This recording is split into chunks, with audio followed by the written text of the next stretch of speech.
Mr. Secretary, I said in your hearing, when you had your confirmation hearing, that my biggest concern with you at the helm was the potential use of the military in ways that contradict the Constitution or that taint what I hope we all want, which is an apolitical military. And when I asked you about whether you would accept an order that was actually given to your predecessor, Secretary Esper, Trump's SecDef, to deploy active duty troops against unarmed protesters and to, in Secretary Esper's words, shoot at them, shoot at their legs. You said this was all theoretical.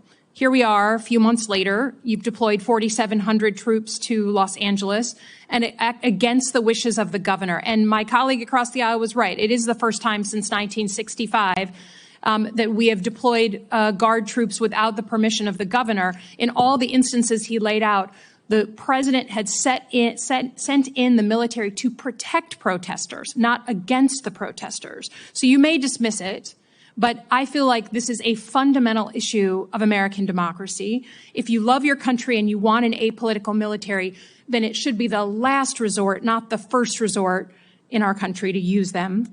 So to get to the non-theoretical, have you authorized the uniformed military to detain or arrest protesters in Los Angeles?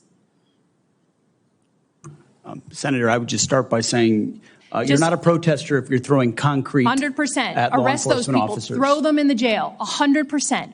But what you're doing is something different. Everyone knows this is a political decision, right? So we don't trust that you're using the best interests of the military, certainly, and of democracy on top of that. So have you given the order? That's all I want to know. It's not theoretical. For the U.S. military, not law enforcement. They can arrest all day long. That's their job. Do they have the ability, the uniformed military, to arrest and detain protesters currently today?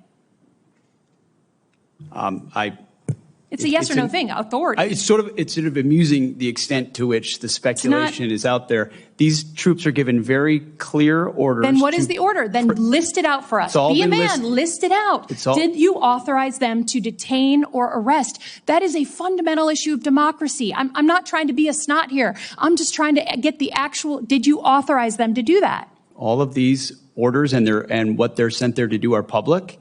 They are there so say it. So say it. Yes or no. I'd like to. Please, yes or no. As I've said time and time again through interruption, they're there to protect law enforcement. Do they have ICE the ability officers to arrest? Who are trying to do their job, deporting illegals who were allowed in by the previous administration. So they cannot arrest and detain citizens of the United States, the uniformed military. As we've stated, if necessary, in their own self-defense, they could temporarily detain and hand over to ICE. But there's no arresting going on. And you know this better than you're trying to play political games. There's no arresting of U.S. personnel. Of the U.S. military against members of the protest. Have you authorized U.S. military cyber tools to investigate people participating in these protests? Yes or no? Certainly in no way that I'd be aware of. Okay, that's good. I love that answer. That's great. Have you given the order to be able to shoot at unarmed protesters in any way? I'm just asking the question. Don't laugh. Like the whole country. And by the way, my colleagues across the aisle. What is that based on? What evidence would you have that an order like that has ever been given? Giving that order to your predecessor, to a Republican Secretary of Defense, who I give a lot of credit to because he didn't accept the order. He had more guts and balls than you because he said, I'm not going to send in the uniformed military to do something that I know in my gut isn't right.